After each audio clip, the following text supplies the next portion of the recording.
اور جو گھر ہیں ان کا افتتاح کیا گیا ہے۔ جو باتیں کی میں صرف اپنی قوم کے سامنے، کیونکہ میڈیا کے اوپر یہ جاری ہوگی، میں یہ چاہتا ہوں کہ میری قوم یہ ساری باتیں سمجھ لے۔ ہم اس چیز کو ہم سمجھتے نہیں کہ یہ ایک بہت بڑا خواب کا نام تھا پاکستان۔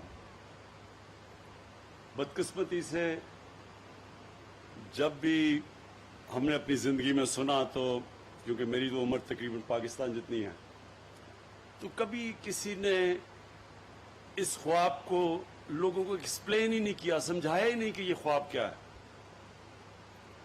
میں اس لیے یہ کہہ رہا ہوں کہ یہ آپ جب بھی یہ چیز سمجھ جائیں گے تو آپ سمجھ جائیں گے کہ ہمارے ملک کا مقصد کیا تھا اور یہ ہم کس راستے پہ چل رہے ہیں اور ہمیں چلنا چاہیے تھا جو نہیں چلے۔ دیکھیں، نماز میں جب ہم پڑھتے ہیں، مجھے حیرت ہوتی ہے کہ کئی لوگوں کو یہ نہیں پتا کہ نماز میں وہ اللہ سے مانگتے کیا ہیں۔ ایک ہی چیز مانگتے ہیں کہ اللہ، دو زندگی میں راستے ہیں، ہمیں اس راستے پہ لگا جس پہ تو نے لوگوں کو جس پہ تو نے نعمتیں بخشی، دوسرے راستے پہ نہیں جو ایک انسان کے تباہی کا راستہ۔ یہ ملک کا بھی یہی ہے، ملک بھی دونوں راستوں پہ جا سکتا ہے، اپنے تباہی کے راستے پہ اور اس راستے پہ جس پہ اللہ کی نعمتیں بخشی گئی۔ مدینہ کی ریاست کے اوپر سب سے زیادہ اللہ نے اپنی نعمتیں بخشی تھی۔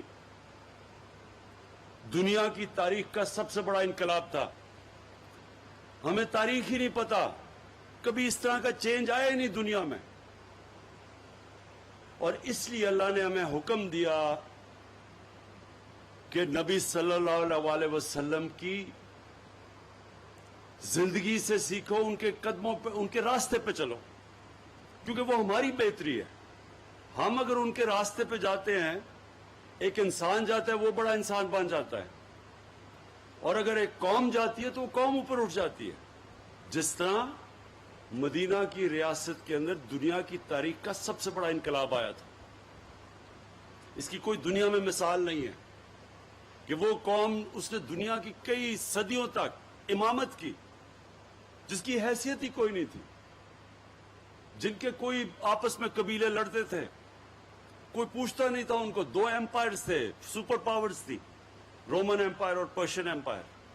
ادھر سے وہ اٹھ کے، اور یہ بھی دنیا کی تاریخ کا ایک حصہ ہے کہ اتنی تیزی سے کبھی بھی کوئی قوم دنیا پہ غالب نہیں ہوگی۔ تو ہم جب ایک بڑے خواب کا نام لیتے ہیں پاکستان، تو وہ ہمارے جو نظریاتی لیڈر تھے علامہ اقبال، وہ یہ کہہ رہے تھے، کیونکہ سارے مسلمان تو پاکستان میں نہیں آ سکتے تھے بر صغیر کے، لیکن یہ اس ملک نے ماڈل بننا تھا اس ریاست کے اوپر جس نے اس قوم کو ایک عظیم قوم بنانا تھا۔ تو اس کے کئی اصول اللہ نے طے کیے ہوئے ہیں۔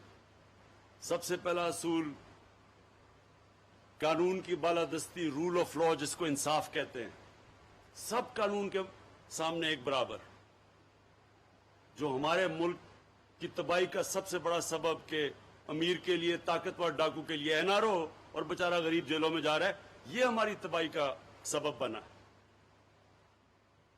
جس کے اوپر میں بار بار یہ حدیث اپنی قوم کو سناتا ہوں کہ دنیا کے عظیم لیڈر نے کہا تھا کہ بڑی قومیں تمہارے سے پہلے تباہ ہوئی، جدھر طاقتور کے لیے ایک قانون اور غریب بیچارہ جیلوں میں۔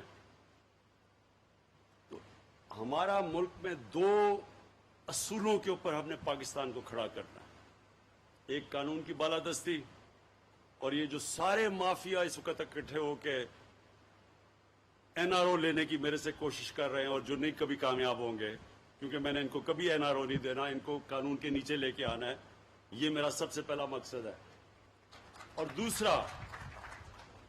دوسرا مقصد کہ اپنے کمزور غریب طبقے کو اوپر اٹھانا ہے، جو کہ دنیا کی تاریخ کی مدینہ میں پہلی فلاحی ریاست بنی تھی، جدھر ریاست نے ذمہ داری لی تھی اپنے کمزور لوگوں کی۔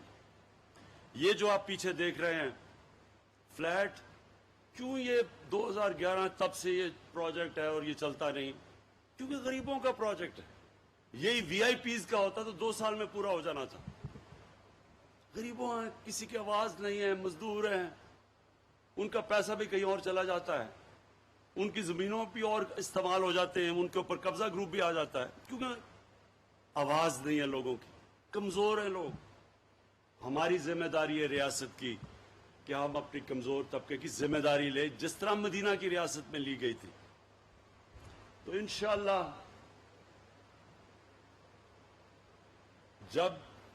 جب بھی ہمارا ٹائم ختم ہوگا, یہ 5 سال ختم ہوں گے, میں یہ دیکھنا چاہتا ہوں کہ پاکستان میں, یہ نہیں میں دیکھنا چاہتا کہ امیر کیسے رہ رہا ہے, میں یہ دیکھنا چاہتا ہوں کہ ہمارا کمزور طبقہ, اس کو ہم نے کیسے اوپر اٹھایا.